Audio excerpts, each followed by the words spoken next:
All right, so in the MLB wild card, we only had one game three, the New York Mets and the San Diego Padres. Of course, the New York Mets, this entire season were a very, very good team.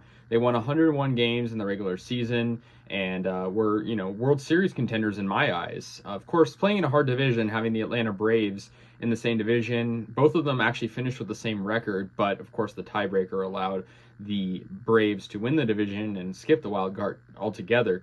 But yeah, I mean, for the Mets, losing 6-0 in game three of the wild card at home and only getting one hit must be a huge disappointment for them.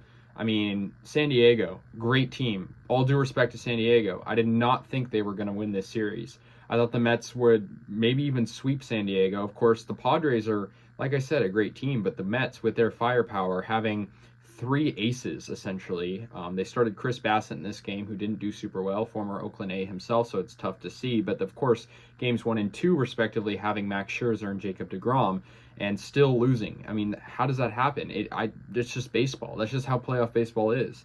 And so, yeah, Joe Musgrove, I mean, the Mets were, speculating that he used sticky substances. I don't know if that was the case.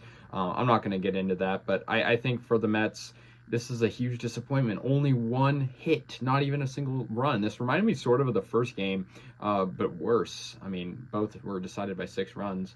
So, yeah, the game started pretty early on with San Diego's offense, really challenging Chris Bassitt. So they had the bases loaded in the second inning, 2 outs. Chris Bassitt has a chance to get out of a jam, but he gives up a 2-run single to Austin Nola into left field, scoring in 2 Padres, and that makes it 2-0. The Padres wouldn't score again until the 4th inning. Grisham got an RBI single. He's had a great series, and that made it 3-0 Padres. And that was also Chris Bassitt, who would eventually come out of the game. So yeah, in this series, I talked about Trent Grisham having a really good series. He reached base 8 times in 3 games of the series and 2 homers. And yeah, so very, very good for him. Bassitt yielded 3 runs in 4 innings, the same stats he posted in his last postseason start, which was in 2020 for the A's. Can you believe that? So yeah, Manny Machado got another run for the Padres, and that made it 4-0. It was an RBI single for him, and scored in Jurickson Profar. It made it 4-0. The San Diego Padres, they had to be feeling pretty good at this point. The only Mets hit was Pete Alonso's base hit in the bottom of the 5th inning, and it was ripped to right field.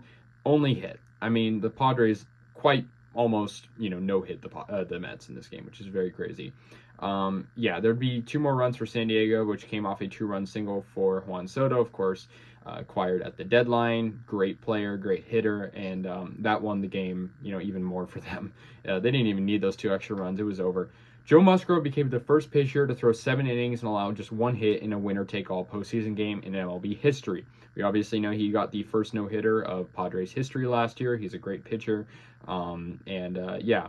And then, of course, Josh Hader gets the save. The Padres will be going to the NLDS and playing the Los Angeles Dodgers. So, yeah, I mean, if you're, as surprised as I am, we did not expect the Mets to lose.